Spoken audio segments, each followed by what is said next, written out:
You take a seed, you plant it, you grow it, you dry it, you roll it, you smoke it, and it goes down smooth. Hey! Spanning the continent to bring you the truth about cannabis and marijuana law reform. I smoke pot and I like it a lot. The Russ Belville Show, the voice of the marijuana nation. Now, here's your host, Radical Russ Belville. Good day, tokers and tokettes and non-toking lovers of liberty. It is Monday, March 23rd, 2015, and it's got to be 420 somewhere in the world. Oh my goodness, it's good to be back in the captain's chair here at Rolla J Studios. As you know, I was out last week, made my way to Eugene, Oregon for the Oregon Medical Marijuana Business Conference. Also made my way to Fort Worth, Texas, where I debated for the first time ever. Texas Christian University had a public discussion of marijuana legalization. And I was there debating Ben Court from Project Sam. And let's just say a floor was mopped, some names were taken, and an ass or two was kicked. Oh my gosh. Ben, of course, had all the standard Project Sam talking points about how awful marijuana is for the children and how big marijuana is coming to create a whole new fresh set of addicts.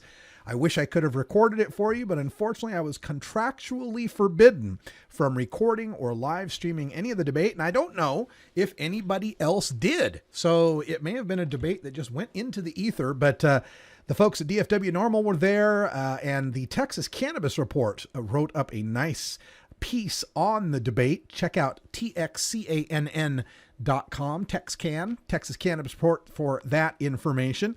And then I spent 3 more days there in Fort Worth, Texas, hanging out with the people from Dallas Fort Worth NORML. And coming up on the show today, you'll get to see my interview with Barbara Humphreys. She is a breast cancer survivor and a medical marijuana patient fighting for safe access in Texas. She's been on the news, she's been at the State House, and now she's on the Russ Belville Show. We tried to bring that to you live on Thursday. Unfortunately, our remote setup did not work as expected, but we did get a nice recorded interview, so check that out coming up at the bottom of the hour. Also on the show today, it is Monday, so it's time to take your medicine. We've got a live dose of Dr. Mitch Earlywine with our Cannabis Q&A segment, and we're debuting a brand new toll-free telephone number you can call in. If you've got a question for Dr. Mitch, you can call in toll-free now. Don't have to dial that Oregon number. Our toll-free number is 84-420-RADIO. That's 844-207-2346. 84-420-RADIO, or you can still dial the old number at 971-533-7111. Also coming up on the show, more features from the Oregon Medical Marijuana Business Conference. We have got the Cannabis Chronicles, where we spoke with Cece Stanton with U.S. Debit Services. They make a cashless ATM system for recreational and medical marijuana facilities. And we spoke with Steve Mangan in our Government at Work segment. He's with the Eugene, Oregon Water and Electric Board, which is doing a public service campaign to encourage marijuana growers to contact them for proper electrical and water setups for their indoor marijuana grows. Kind of amazing when usually it's the electric board or the electric bills that are getting you busted in the prohibition states. Here, the electrical utilities want to help you grow marijuana. That's pretty amazing. All that's coming up today on the Russ Belville Show. But first, we start with the 420 Radio News, where we've got data from Colorado's marijuana excise tax and how much it's bringing into schools. We got legislators in Massachusetts trying to make an end run around legalization. We've also got a Louisiana legislature who is looking to legalize. We have got Florida's legislature putting the kibosh on whole plant medical marijuana, and a Tennessee medical marijuana bill being drawn up for the very first time. All that coming up next on the Russ Belville Show, and stay tuned for Hour 2 Toker Talk Radio. We got more videos, Bacon Dan with some Roots Monday Daily Toker tunes, and more talk about the news of the day. Stick around, the news is next.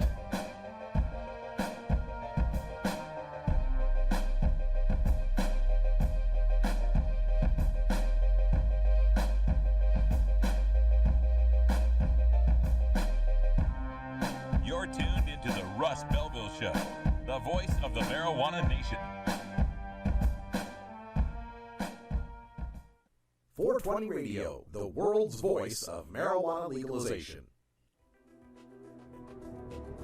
Oregon has joined Washington and Colorado in legalizing marijuana. We're Portland NORML, the national organization for the reform of marijuana laws chapter in Portland, Oregon. Join us as we celebrate the launch of an exciting new era in marijuana freedom in Oregon. Our job has just begun. Powerful interests want to white out the most important portions of Oregon's legalization law. By joining Portland NORML, you add your voice to the thousands who voted for Measure 91 and want it to be implemented as written. The people have spoken. Now it is time for the legislature to obey the will of the people. Find out more about Portland NORML at portlandnormal.org.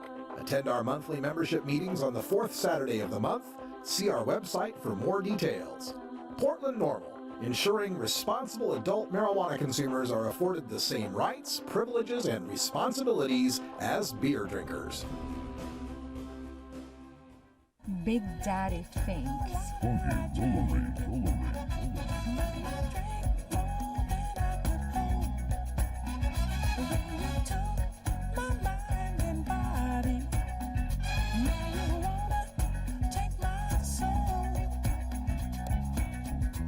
What's happening?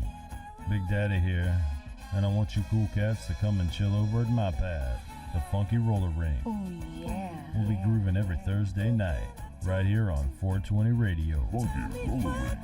What can I do when you got me going?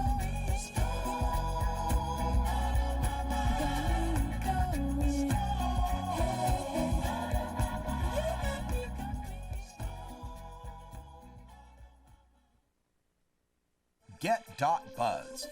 .Buzz is the internet platform that fuels community interest, excitement, and new experiences. .Buzz is the premier online destination for internet users seeking the latest news on a variety of topics. .Buzz appeals to groups active in blogging, communications, journalism, advertising, and marketing. .Buzz offers registrants a stronger alternative to the shrinking namespace of existing top-level domain names, such as .com, .net, and .org. Get your name now at get.buzz.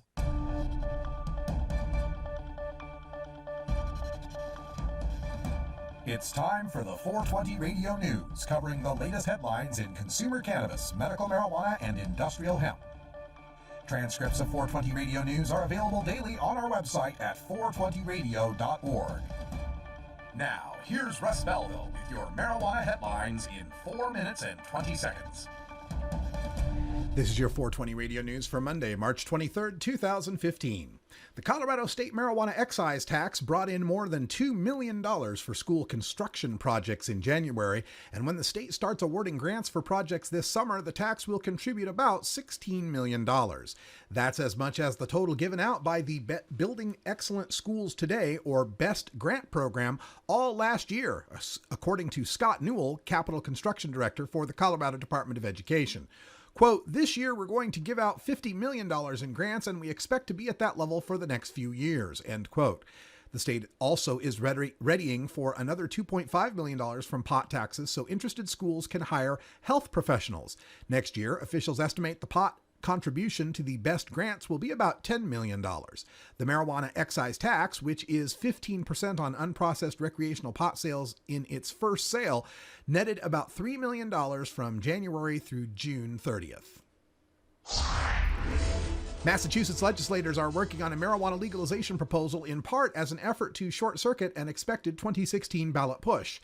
Advocates have long planned an initiative petition to legalize the personal use of the drug for adults, and political analysts have expected that measure to pass in the next presidential election year.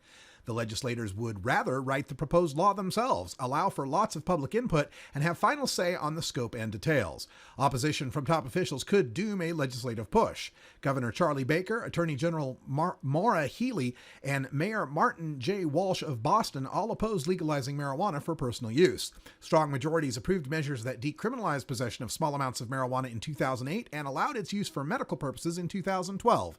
In 2016, political analysts expect legalization to get on the ballot and pass into law. A Louisiana legislator has proposed putting marijuana legalization to a statewide vote during the presidential election in 2016.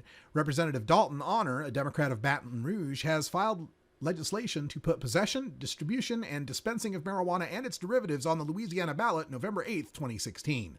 Voters would be deciding on not only the presidential race, but also congressional seats that day as well.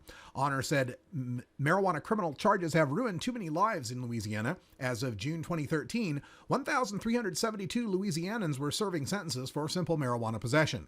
The average sentence is 8.4 years. More than 78% of these offenders are black. Honor has heard privately from several legislators who support marijuana legalization but don't feel they can openly vote for its approval. But he thinks some of these lawmakers might be able to vote for a bill that would let the voters decide on how they feel about the drug. Non-euphoric pot may nudge forward in the Florida legislature this year, but the window for a full-fledged medical marijuana system has all but slammed shut. A bill by Senator Jeff Brandes, Republican of St. Petersburg, that would allow broad use of medical marijuana has not been scheduled for a committee hearing. Neither has a companion House bill, and the deadline for that is today. Nor has leadership in either chamber made marijuana a high priority. Brandes' bill would have allowed doctors to qualify patients with several diagnoses and symptoms, including pain, and would have allowed treatment with any strain of marijuana. But so far, the legislature seems more focused on implementing a limited system of non-euphoric pot, often called Charlotte's Web, which desperate parents want for children with severe seizures. In a fundraising letter Friday, United for Care told supporters that news from Tallahassee, quote, ain't looking good, end quote. A Tennessee medical marijuana bill being carefully drawn for the first time by Republican state lawmakers will not allow recipients to smoke cannabis.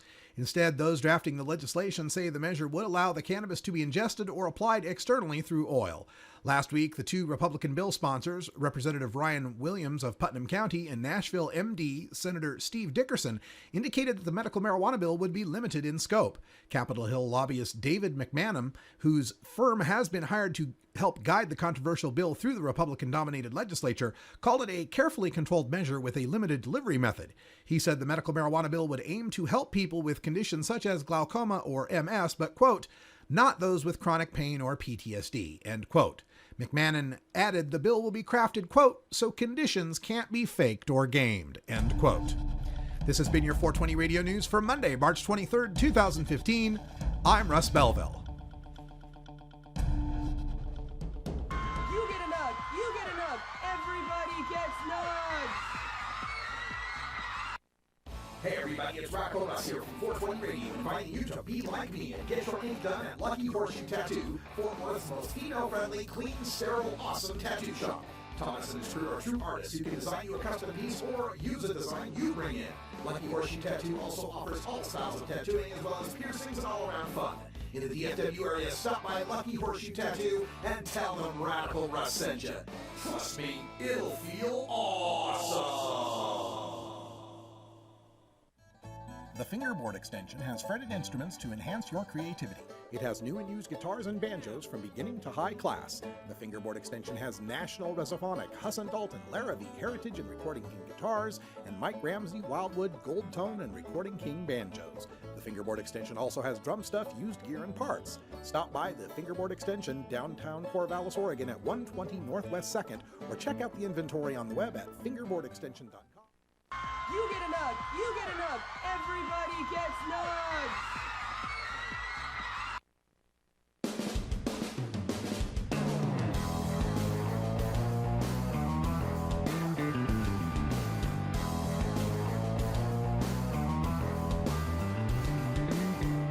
Mark Twain once said that when there's a gold rush, it's a good time to be in the pick and shovel business.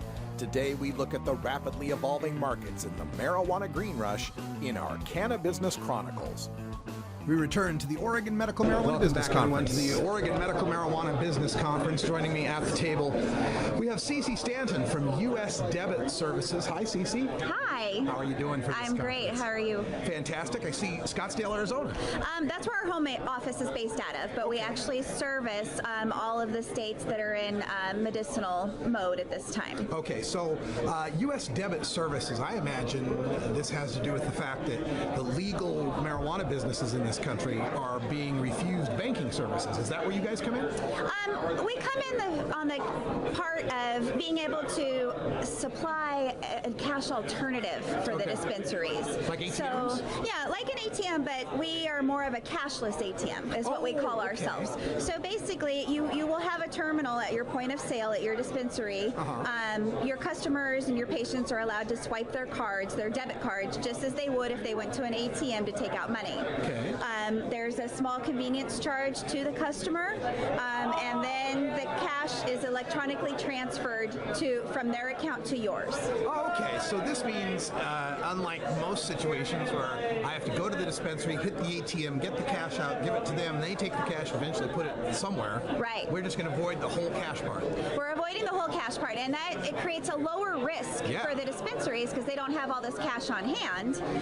The banks love it because they don't have all these cash deposits. Now they have, now they have, electronic deposits. You see a return, a lot quicker, and you don't have to worry about, the management or the employees having to take cash to the bank, and the whole process of that it can be exhausting, and a lot of banks don't like all this cash. It's too much cash for these banks to hold. The ones that are the ones that are accepting cannabis businesses to be part of their banks. So that's another problem with the system is it's a lot of cash on hand for the banks as well, and a lot of banks don't have the manpower to create the reports that are required by the government in order to track the monies. Gotcha. Now, is this a service that you guys came up with in response to the cannabis industry, or is it something you'd been offering previous that you've now tailored to the cannabis industry? No, actually, this is critiqued directly for the cannabis industry. So we actually just started U.S. Debit Services a year ago,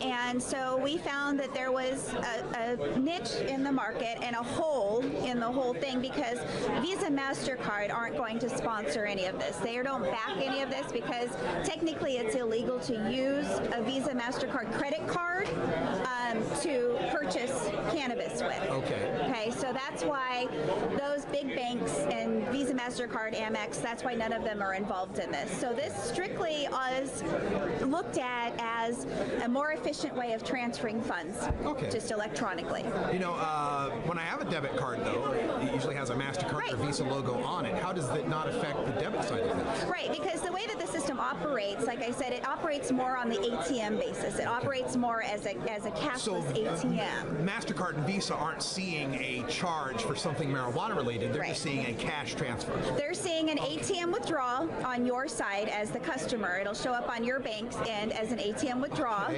And then on the merchant side, it's put in as an electronic deposit.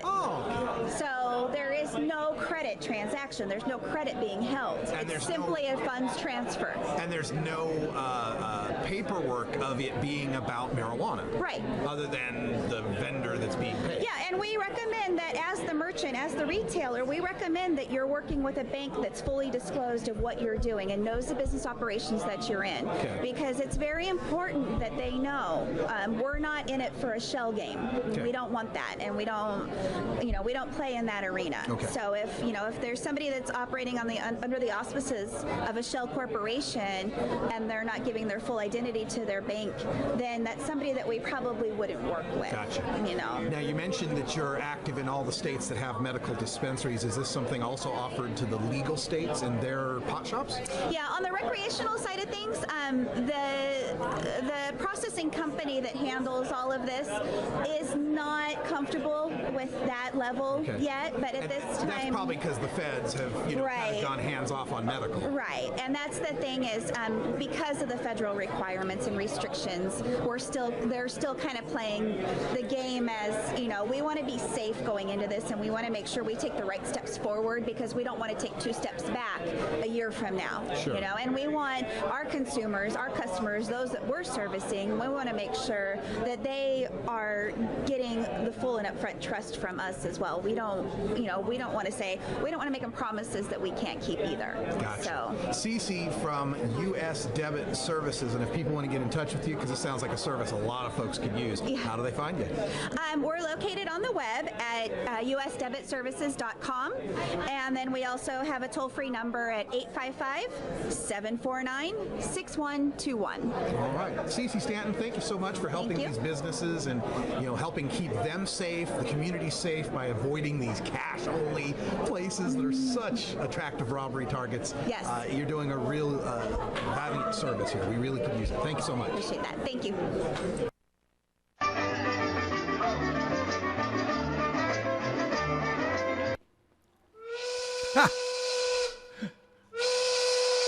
Well, what the hell is supposed to do, you moron? Just a little bit of mariachi music there, but big thanks to Cece Stanton and everyone from the Oregon Medical Marijuana Business Conference. It was a very, very lucrative trip for me. We'll tell you more about that throughout the rest of this week, but let's just say big things happening in 420 Radio. We are back with our government at work. Steve Mangan from the Eugene Water and Electric Board coming up next.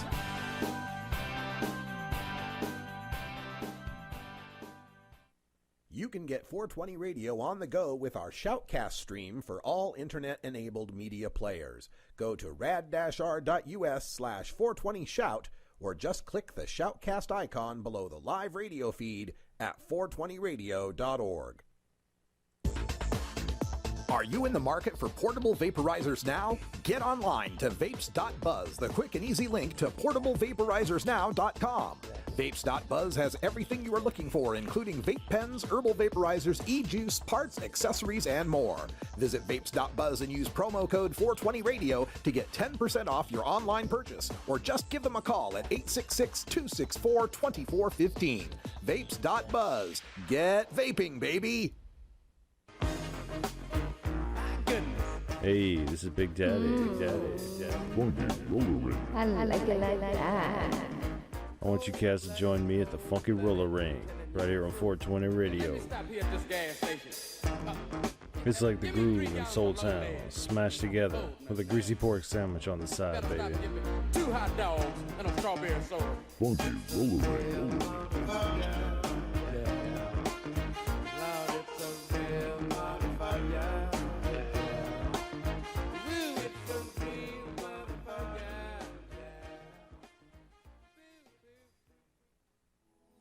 Support for 420 Radio comes from Kick-Ass Cannabis and Veggies, a guide to gardening with nature, authored by Kip Zonderkopf.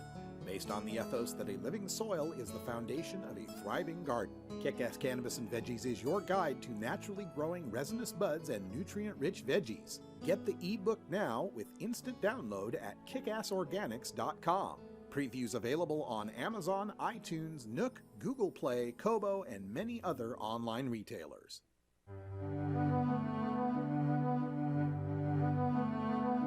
Reforming America's marijuana prohibition laws takes education, lobbying, and voting.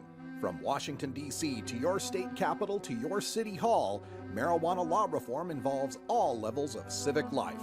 Learn how you can make your impact with elected officials as we take a look at our government at work. All right, everyone, we're here at the Oregon Medical Marijuana Business Conference, and joining me at the desk, we've got Steve Mangan, who is a key accounts manager with the Eugene Water and Electric Board. You're like the power company here in Eugene, right? We are the electric and water company. That's correct. Fantastic. And the thing that caught my eye here from your booth is this headline on this little flyer. Let us know before you grow. It reminds me of the call us before you dig signs. Very much. This is your public service campaign, I take it? It is indeed. We're looking to promote the safe and efficient use of electricity as it relates to a new and exciting industry, the cannabis industry. This is going to touch many of the customers that we have, from the residential, small commercial, and large commercial. Our thinking is we want our customers to use our products safely, and that is our charter, to look and make sure our customers are aware of efficiency opportunities as well as safety. Yeah, you know, of course, growers go through a whole lot of electricity and a whole lot of water, so it's fascinating to me that we've got a city board board that's in charge of this stuff that is so open about this. I think a lot of cities want to bury their head in the sand and pretend this isn't happening. Was this, Eugene's a pretty progressive place. This wasn't too difficult for you to pull off. Sure, just a small correction there. The Eugene Water and Electric Board is governed by a separate body. Okay. So we have our own elected representatives. There's 5 commissioners. We believe that the opportunity here is to serve our citizen owners. And this is a huge issue for a community like Eugene, and we will make sure that it's done in a safe and efficient manner. By the way, efficiency is a charter for us. We've been promoting efficiency for over 30 years, and there's a very strong connection between efficiency and the electrical use of consumption in the manufacture of growing cannabis. What are some of the tips that you would give people as far as that? Well, the easy ones, of course, safety as it relates to grounded service, having the associated or proper service size. But for the commercial operations where there's 3-phase power, this is not a do-it-yourself industry. This requires engineering and professionals, which is what we're trying to promote. Arbor Services supporting their business. Yeah, in the past, under Prohibition, and not just in Oregon, but all over the country, one of the problems that has come about from people trying to guerrilla grow, trying to keep it secret and clandestine, is not wanting to call the electrician or the engineer who understands what's going on. Do it yourself, end up with bad wiring, fires, all sorts of terrible things. Has there been a statistical change in how many of these types of problems you've had since doing this? Well, I don't know about a statistical change. There's not a lot of detail out there. It's emerging now. Sure. We've got sister utilities both in Colorado and Washington that have shared a lot of information with us, which helped us get up to speed much sooner than maybe they did. They were blazing a trail. We've taken those lessons and we're looking at farming them for our citizen owners and making sure that we don't encounter some of those same rubs, particularly electrocutions and fires. Transformers do blow up. We've had that on occasion. It's something that we're very mindful of and want to ensure that folks know they can contact us before they grow. And call before you grow. Let them know before you grow. You can learn about the different power options. 100% green power. What's all about that? 100% green power. That means that the electrons used in the production of electricity come from carbon-free sources, primarily hydro sources and wind. Oh, okay. Biomass. Transformer and server sizing assistant, sufficient electrical capacity to serve new and expanding businesses. I guess that must be a consideration too, is that your typical warehouse you might rent out might not be set up for this kind of stuff. Right. They definitely are not. This is a highly intensive electric business. And on the face of it, I don't think most folks realize the type of infrastructure that's required to safely produce cannabis. You're looking at something in the order of 50 watts per square foot. When you look at that on a, let's say, 1,500 square foot basis, that's a relatively small grow. That's a $40,000 a year bill in some industries or some utility service areas. Like eWeb, we're highly competitive. It's about a $6,800 or so savings by using electricity that comes from Eugene Water and Electric Board. Similarly, on the source side, eWeb is long in power. So like some communities that do not have sufficient power to support this industry, those added costs would be peanut buttered over the rest of the customers that are already on the system. We are in a little different position. We own and operate a number of our own hydro resources, and we have power to spare. Oh, well, that's fantastic. And the other side of this, the water side of this, high quality, competitively priced water. What sort of water difficulties do people run into? Yeah, the Eugene community is blessed with some of the most pristine water on the planet. That's not an overstatement. We're sourced currently out of the McKenzie River. Soon to be bringing on another source, but the McKenzie is pure 100% snowmelt. It's a 5,000-year hydroelectric process or hydro process where snow melts in the Cascades and slowly percolates through the strata rock and emerges quite literally at the headwaters of the McKenzie. That is the source of drinking water for the Eugene community. Low in constituents. The advantages to a pure water source, particularly if you're looking at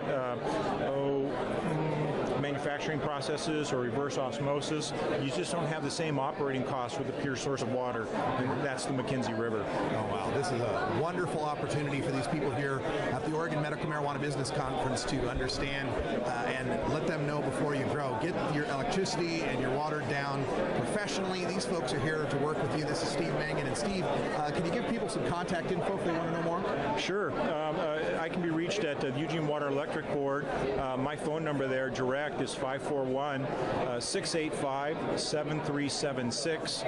And my email is steve.mangan, that's spelled M-A-N-G-A-N, at eweb.org. steve.mangan at eweb.org. Steve, thank you so much for what you're doing and bringing some professional and safety and ecologically aware motivation to this. The public education is so important, and we're glad you're doing it. Yeah, thanks for bringing that out. That public education piece is key to us. Thanks for 420 Radio. Real pleasure to be here. I really appreciate the time, and thanks so much. All right. Thank you, everybody. We'll go back to the conference now. Bye. You can get 420 Radio on the go with the TuneIn Radio app for all mobile platforms. Go to rad-r.us/420tunein or just click the TuneIn Radio icon below the live radio feed on 420radio.org. Growing plants indoors can be a rewarding hobby, but electricity bills can go through the roof. Then you have to cool down all those big hot lights. It can drive a grower insane. With Lush LED lighting, you can solve many of these issues and double your rewards. Matt and his scientists have developed the perfect light for flowering plants with far less cost and heat. And the results? Very effective. Check out lushledlighting.com right now.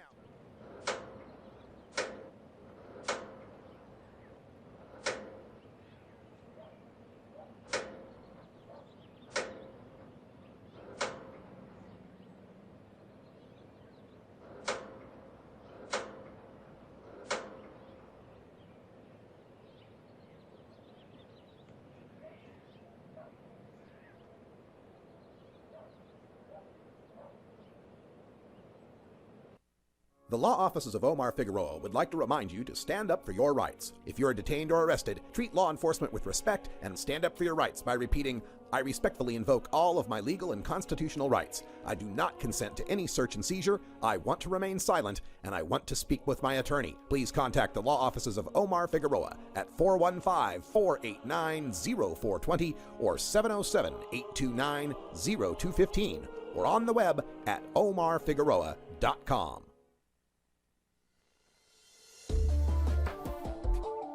It's time for the Russ Belville Show's Cannabis Q&A with Dr. Mitch Earlywine. Dr. Earlywine is a professor of psychology at the State University of New York at Albany and a leading author and researcher on cannabinoids and health, who pins the Ask Dr. Mitch column for High Times magazine. Get your questions ready in our live chat or call in to 971-533-7111 now. All right, welcome back, everybody. Time for Dr. Mitch Earlywine, who's on the line from SUNY Albany. How you doing, Dr. Mitch? Oh, superb. Glad to have you here, and missed you last week. My apologies for that. I was out on the road, but we had a really good conference down in Eugene, Oregon. We'll talk a little bit about that. And also a quick reminder, we've got a new toll-free number if you'd like to talk with Dr. Mitch. The phone number is 84-420-RADIO. That's right, 84-420-RADIO. That's 844-207-2346, toll-free, or you can dial the old-fashioned way, 971-533-7111. We're also looking in our chat room for your questions, but while we get those questions rounded up, we always give Dr. Mitch the first word in cannabis science. What's the latest, Dr. Mitch? Oh, as you've probably mentioned, we got more data on pot potency increases, some wild stuff about suspending students when they're busted for pot, more economic data, and just all kinds of stuff.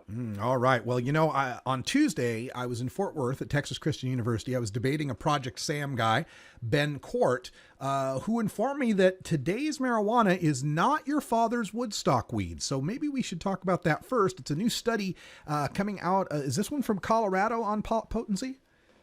That's where the main lab is, and it's funny because it's getting more coverage than it actually has journal pages so far, so I don't want to go too far with it, but we're definitely seeing some peaks, you know, at the 30% THC range, which is definitely not the Woodstock weed, But I think the tacit assumption is people are smoking as much as they used to, and that's really not the case either. So I have to emphasize that stronger cannabis actually has the potential to decrease exposure to respiratory irritants, and so I don't want to make too much of this.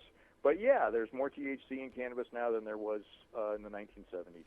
An interesting thing happened during our debate. One of the points that Ben Court kept trying to make is that there's an inverse relationship between the kids' perception of risk and how likely they are to try or use cannabis. If they think it's really risky, they don't use it. If they don't think it's risky, they use it a lot.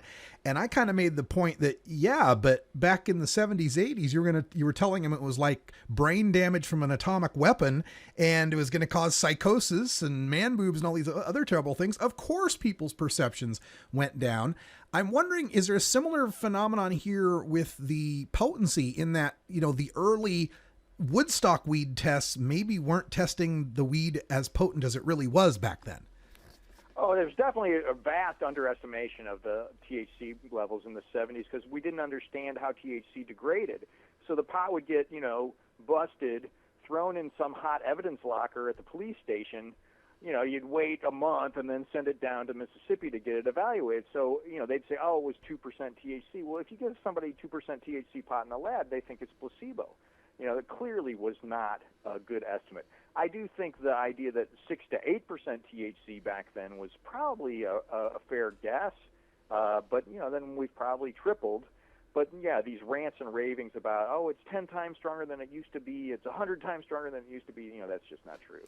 I always like to make the point, and this is something that Rick Steves, another normal board member, has said, that he has a speech called "High is a Place." And so I like to say that the Woodstock weed was like a skateboard, and today's weed might be like a bicycle. You might get there faster, but you're still going to the same place. And in fact, back in the day, people would sit down and smoke 2 joints. Now everybody gets 1 hit. Yeah. So it's really not a fair comparison to say, oh, it's so much stronger, therefore it's 1,000,000 times more dangerous. Right, and that's the famous song, "Smoke 2 joints in the morning." A couple comments on this from our chat room. Runaround made the point was, were they testing the whole plant back in the 60s and 70s and now just testing the buds? No, they at least knew not to throw the stems back then. No, El Solis knows his stuff as far as that stuff is concerned, but a good question nonetheless. All right, so a question from Runaround here is, we know what normal levels of cannabinoids are in the human body, and can taking large amounts of certain cannabinoids make you more sensitive to other cannabinoids? And he's like, if you take a whole lot of CBD, would you be more sensitive to THC or vice versa? Only if done simultaneously, and anytime we start combining things, the research gets super complicated. So we have seen that CBD does seem to moderate the way THC is experienced, but generally in a good way. Less magical ideation, less of those weird so-called psychotic features. But it's not as if experience with one leads to some kind of cross-tolerance with another. THC tends to work on that CB1 receptor. Cannabidiol doesn't seem to really have a lot of impact on how THC functions when CBD is not around. Okay. Interesting story coming out of the International Business Times. It says, school marijuana policies suspending students for pot could lead to more drug use. Dr. Mitch, I'm shocked. You mean kids, when they're not in school, might get involved with something bad? I mean, this is so sad because the data we have suggests the best buffers against childhood marijuana problems are some kind of involvement in either community or school. So if you're, great at math, or you're great on some sports team or something like that, what a surprise. Even if you do experiment with cannabis, you're less likely to run into problems. Then we throw these kids out of school because they're busted for pot. I mean, make them clean the lockers with a toothbrush. Do anything you want, but don't disengage them from the things that we know are helpful. That's just ridiculous. And sure enough, these data do confirm, what a surprise, if you're suspended sitting at home all day in front of the TV, you might smoke even more pot.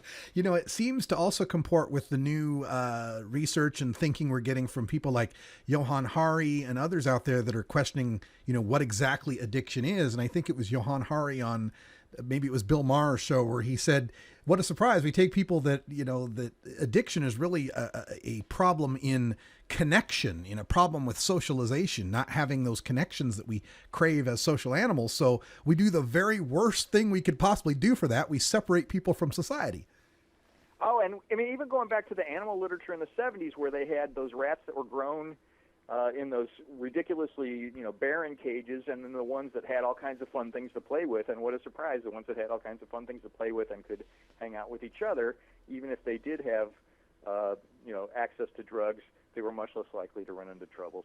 Now, we've got kind of a flip side on this from Business Insider. These economists have come up with a study that says students do better when they're not on drugs. What can we get from that one? I wish they had actually, put a link to the real paper here. So they've got this wild, graph that you're supposed to try to interpret, and it's all allegedly empirical evidence, but we don't actually see what they did. They're just trying to make this argument that people from countries that were no longer allowed to get cannabis in the Netherlands, during that period, suddenly those people from those countries had their grades improve. And when you actually look at the graph, you see the grades are actually pretty variable, and the whole academic period flow is up and down all over the place. And I can't honestly tell if these variations are reasonable or significant or not. And I want to point out to everybody that anytime your graph doesn't go all the way down to zero, that usually means you're trying to make a little dinky difference look bigger. So this graph goes from 6.1 to 6.6. And so, of course, any variation looks really daft. But if you made it go all the way down to zero, you could barely see any of this variation. So I'm super suspicious of this. All right. We've got a live call coming in from the 503 area code on our 84-420 radio phone line. You're on the air with Dr. Mitch. What's your question? Hello. Hello. What's your question for Dr. Mitch? Yeah, my question is, with the legalization here in Oregon, do you think that the THC industry will have an impact? For example, the THC will get stronger or become more concentrated or more? Yeah, it's interesting because the alcohol industry had a thing like this with the proof wars in beers and things like that. And I think actually the market is starting to send the message that people don't really need anything over, 20% THC. And they're an interesting novelty once in a while, but at least from the way things look in Colorado right now, the juicy fruit, those sort of 17%, 15% THC things are actually selling very fine. And there's a huge interest in these high CBD strains, and I'm eager to see how that happens. But this notion that we're going to suddenly have cannabis that's 50% THC, I don't even know if the plant will hold that. And in truth, I don't think that's what the market is looking for. I doubt that. Thank you for answering my question. Sure thing. Yeah, thank you for your call. Appreciate that. Also, I often think that, when you're crossbreeding the plant for THC and potency, are you not also trading off other characteristics like perhaps the smell, the taste, and other cannabinoids? It's funny because we're really in the dark about which terpenoids and flavonoids actually co-vary with that, and the CBD strains tend to decrease some of the aspects of the cognitive changes with the THC, and I think that has been an inadvertent thing where we've seen CBD kind of drop until relatively recently in the strains that have been shown up in the police evidence lockers. So it'll be interesting to see, but all in all, I don't feel like we're gonna go wild with suddenly there'll be this cannabis that's just an outrageous potency. Yeah, I got to say, aside from trips to the Midwest and experiencing, Mexican dirtweed, I have never seen 3 to 5% THC cannabis until I did an event in Denver where a company was showing off its Sitka pre-rolled brand cigarettes that were 3 to 5% THC, a lower potency for kind of just average casual consumption rather than blowing your mind with, a big THC. So I actually think the market opens up a wider variety of THC potencies as we see more and more products trying to differentiate themselves and maybe reach out to a newbie market, somebody who doesn't want to get super blitzed or doesn't have a super high tolerance. Folks, that's about all the time we got here with Dr. Mitch, but I want to remind you can get your questions in by email if we didn't get time to answer them today. The email address is 420research@gmail.com. That's 420research@gmail.com. And we visit with Dr. Mitch every Monday at 3:30 p.m. Pacific time. If you missed any of this, the replay is coming up at 6:30 Pacific, so stay tuned for that. And Dr. Mitch, I hope things are getting warmer out there in upstate New York. Slow and steady. Thank you. All right, we'll talk to you next week. And when we come back, we'll have time for our medical marijuana interview, an activist agenda interview with Barbara Humphreys, a breast cancer patient in Arlington, Texas, who's taking on the state and fighting for safe access. You're listening to the Russ Belville Show on 420radio.org. We'll be right back after our anti-drug public service announcement of the day.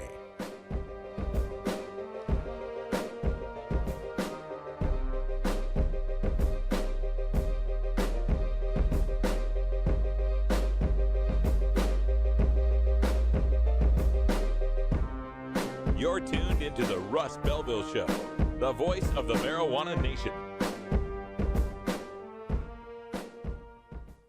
You can get 420 Radio on the go with the Ustream video app for Android and iPhone. Go to rad-r.us/420Ustream or just click the Ustream app icon for Android or iPhone below the live radio feed at 420radio.org. At Herbie's Cannabis Seeds, we pride ourselves on bringing you the best quality seeds from the world's most respected cannabis seed producers, all at the lowest online prices. You can find Herbie's Seeds at herbiesheadshop.com. All cannabis seeds are sold as souvenirs and as a means of preserving cannabis genetics. Herbie's Seeds in no way intends to condone, promote, or incite the use of illegal or controlled substances. We strongly urge all prospective customers to check their national laws prior to placing an order. Herbie's Seeds at herbiesheadshop.com. Proud sponsors of the Russ Belville Show and 420 Radio.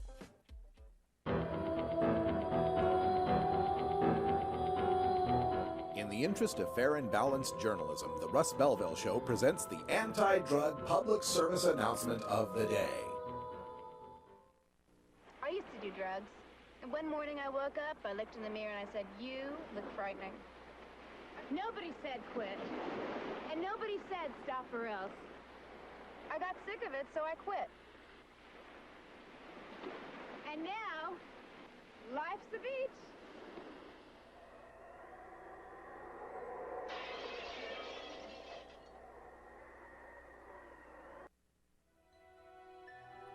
This has been the anti-drug public service announcement of the day.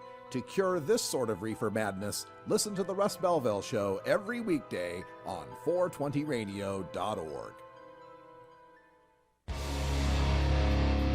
This is Radical Russ encouraging you to take a look at the Weed Blog every day. Johnny Green and the staff at the Weed Blog are on top of all the latest developments in the fight to end marijuana prohibition nationwide. You can even get the Weed Blog on your smartphone by installing the Weed Blog app for iPhone and Android. If it's about weed, it's on the Weed Blog, including my original writing. So don't delay. Read the Weed Blog today.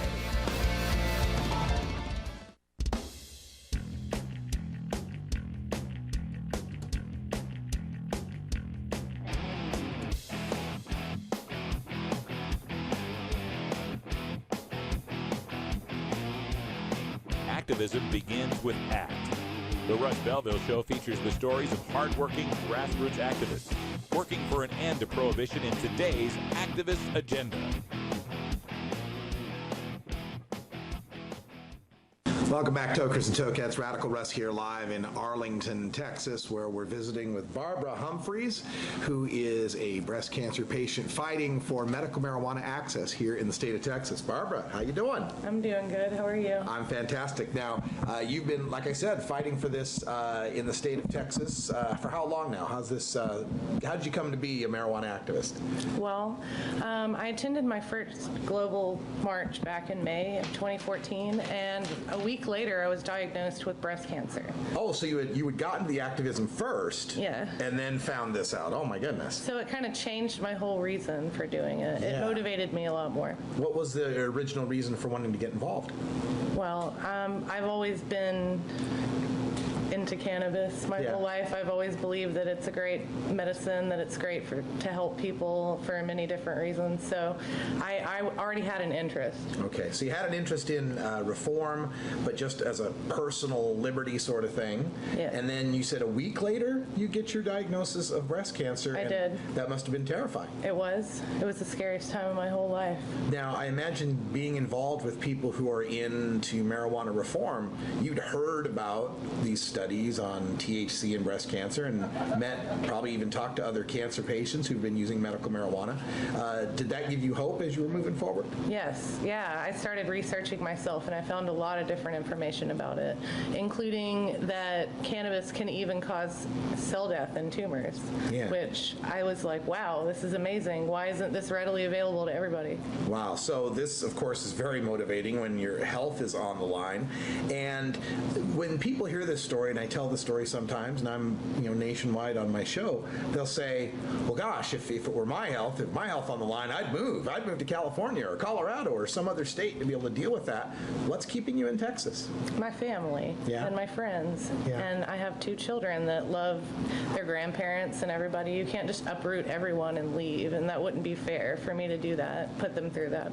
Yeah, so we're going to fight here in Texas, and it's kind of an exciting time because watching from afar, I can check out what's going on with Texas politics, and you even got a East Texas representative he's going beyond even legalization. He wants deregulation, like treat it like tomatoes. But realistically speaking, what's happening in Texas as far as trying to move forward with at least medical marijuana? Well, I've been to the Capitol on 3 occasions. I've been talking to representatives, senators, lobbying for the medical side. And then there was Rep. Marquez's bill that was just introduced, and I got to do the press release for that this last Tuesday. Oh, okay. So what are some of the specifics in that? If we could get the best case scenario in these bills, would that be too late to help you? I mean, how long is this going to take? I'm not really sure how long this is going to take. We're hoping for 2015, but respectfully, we're thinking maybe 2017. Okay. And a lot of these bills, it's when the headlines come across and they say, oh, there's a medical marijuana bill, people just think, oh, medical marijuana, and they don't pay attention to a lot of the details. Some states, most recently, the states since 2010 have all been passing medical marijuana where you couldn't grow your own. They force you to go to a dispensary. Other states talk about they have to get non-smokable forms. Is there any of that going on with this bill? Do you know what it would let you do? Yes, it would allow you to grow 6 plants in your home. And you could also get 6 plants from a dispensary as well. So it does set up a dispensary system? Yes. Wow. See, now this would be remarkable if Texas could end that. I don't know, it's kind of like a trend that's been happening mostly on the East Coast where they don't want people to have the plants. This would be a big change. We're speaking with Barbara Humphreys here, and Barbara, if people want to get in touch with you and find out more about what's going on, you have some websites, Facebook and all that kind of stuff you can tell them? Yeah, well, Facebook, you can just look me up, Barbara Humphreys. It's pretty easy to find me. I'm bald, so. There might be more than one Barbara Humphreys, so look for Texas. Yes. Barbara Humphreys, you'll probably find her. Yes. As you've come under this diagnosis and had to adjust to living life with cancer and trying to beat it, how has that changed your perspective and your use of cannabis? My perspective. It's changed my perspective on it because I've learned so much more about how many things that it benefits. And before I thought it just made me feel good, I liked the feeling of being high, but now it's more like it's opened up this broad area that I never knew existed, and it's been amazing. It's crazy. Does it change from smoking to vaporization to edibles? Is there any differences there? Well, for treatments of certain disorders, it's better to ingest it or vaporize it as opposed to smoking. To benefit cancer, it would be better for me to ingest it, which is why in places like Colorado, the Rick Simpson oil is so popular because... Yeah. And now that brings up a point about Texas law. If I'm not mistaken, they treat flour differently than they would treat a concentrated oil like a Rick Simpson's oil. It's a felony, right? For Yeah. oils? Okay, It is. so that's one thing that's underestimated and not well understood by a lot of people. They fear the new concentrates. They're so powerful, the dabs, they're 90% pure or whatever, which if you know of any 90% pure, please, you have my number. But they underestimate the fact that a patient like yourself is going to need mass amounts of cannabis to be able to have this effect. And, to try to get that through puff and flower, there's going to be so much smoke involved. Right. It would be very harsh. So talk about, that aspect of these laws. Well, the aspect of of concentrate being felonious while flower is misdemeanor. I think it's ridiculous. Yeah. I mean, it's a little tiny amount, and they're putting people in jail for 8 years over that. It's insane. And not to mention, it only takes a little bit. So I really highly doubt that you could hurt yourself too badly just because it's a concentrate. Yeah. I think they're afraid of people blowing up their houses because they've seen it on news stories all over the country. But I mean, you can make it without blowing up your house.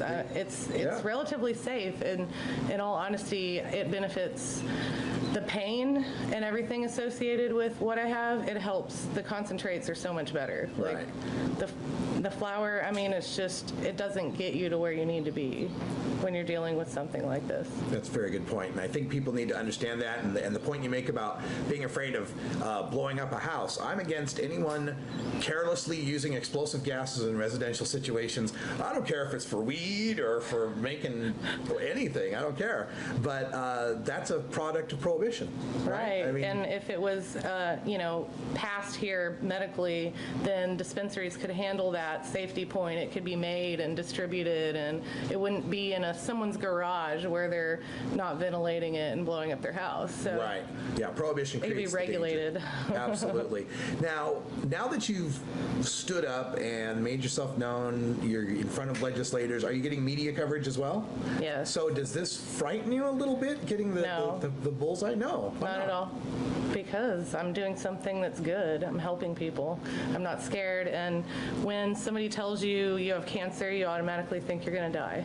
And when you think you're going to die, then nothing else is scary.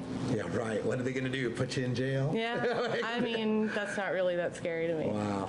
You are a true warrior. I'm so glad that you're standing up, and that you're standing up and staying in Texas and fighting for the people here. Because like you say, you shouldn't have to choose between your health and your family and the state you love and all of that. Right. Wow. Barbara Humphreys, ladies and gentlemen, and what's next for you? What do you got? Any more presentations or bills or anything? I'm going to the PACT Lobby Day, which is the Patient Alliance for Therapeutics, Cannabis Therapeutics, and it's coming up on the 25th. So I'm going to go try to talk to some more representatives about that. And then we have the Global Marijuana March coming up, which I'm hoping to be a speaker at. I will be a speaker at.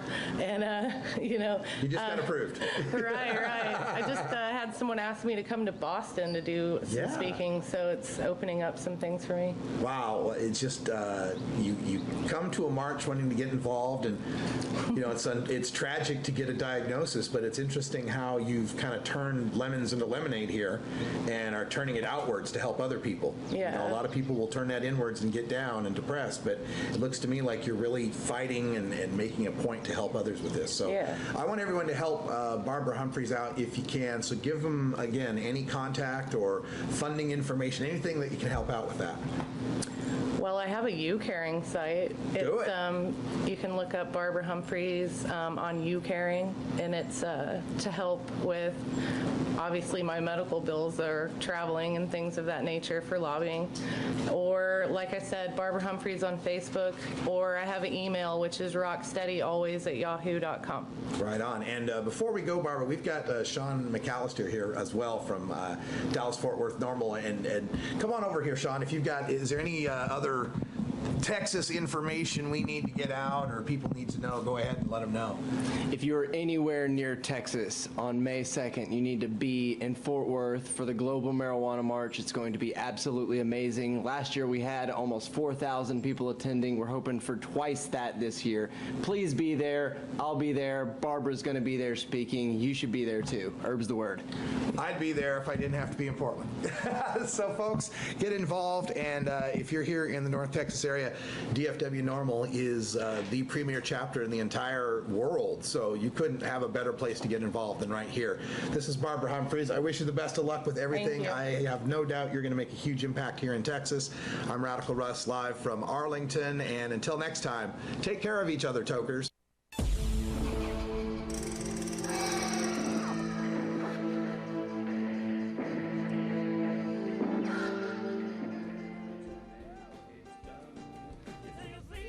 Well, big thanks to Sean McAllister from DFW Normal for putting me up while I was down there in Texas and bringing Barbara Humphreys to my attention to come in and do that live interview. She was wonderful, and I know with great patients like her, activists like them fighting in Texas, that they're going to surprise us, folks. Texas is going to go legal faster than you think it will, whenever it is you think it will.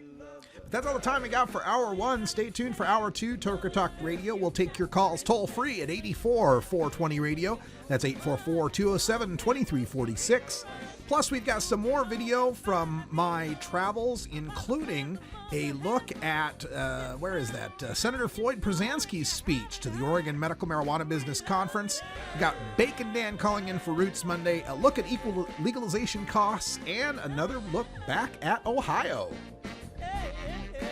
This is the Russ Belville Show. The Russ Belville Show is blogging and podcasting daily at RadicalRuss.com. For everyone here at 420 Radio and Rolla J Studios, I'm Radical Russ. Thanks for joining us, and until next time, take care of each other, tokers.